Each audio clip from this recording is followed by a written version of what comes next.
We do capital gains. We do tort reform. Somebody else does this. Okay, we're going to let La Raza be in charge of what? No.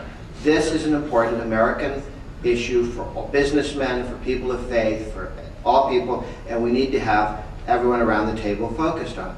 And the business community has begun around the country to start to stand up and say, I'm sorry, this is a central issue for us. This is important.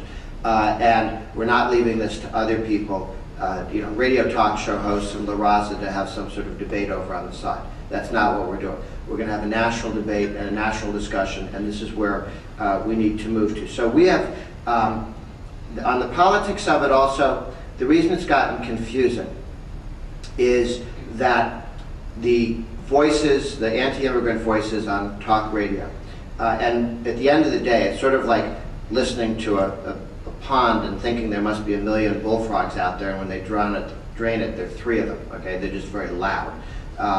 And when you realize the anti-immigrant voices in Congress and in some of the talk radios are very few, but very loud. And in point of fact, this is not where the Republican Party is in the House or the Senate, and it's not where most Republicans and conservatives are. It's certainly not where businessmen and people of faith are, but they've been quiet while other people shouted. And this was sad and unhelpful, and I think is beginning to turn around as people realize the damage that was done. But what did happen was some guys would stand up, and they're identifiers in politics. Somebody tells you they're pro-life. You think you know 10 things about them. Well, they'll cut my taxes, they'll limit government, they won't steal my guns, off of that one issue, okay? Because politicians tend to cluster. And there was a false belief that being anti-immigrant made you right-wing, okay? Well, no, and a lot of people pretended to be right-wing by saying that sort of stuff, and we're disentangling that. In point of fact, as you probably know, the people who created the anti-immigrant movement in this country come out of organized labor and the zero population growth eugenicist movement, Tanton and others. FAIR, you've probably heard about, started by a guy who spent his vacation sterilizing people in India. I mean, this is the zero population. People are the problem guys who have gotten into and somehow pretended to be conservatives, okay? They don't have a conservative bone in their body. I've debated these people. They'd be just as happy with 1 million more abortions as 1 million more fewer immigrants. They're just into numbers, if you've heard that phrase, okay? They think people are the problem. There's a tremendous overlap between the radical environmental groups and the groups, the anti-immigrant groups. And you won't be surprised to realize who's pulling the strings when those two guys pair up. And the same thing with the eugenicists and the folks, the antinatalist people, to give them a nice name.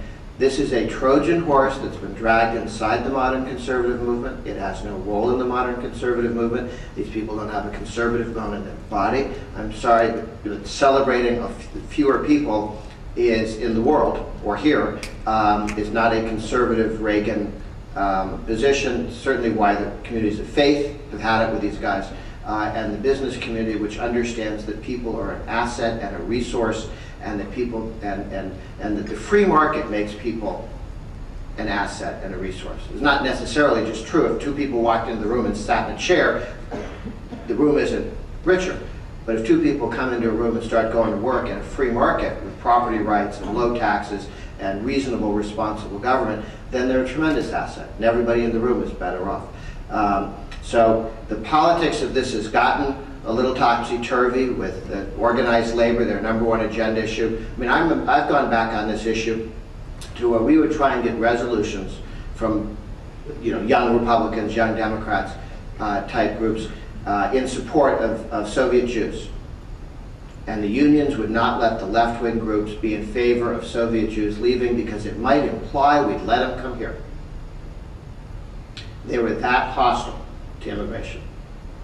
And that's organized labor. I know they try and show a different face these days. I know some unions actually may be different.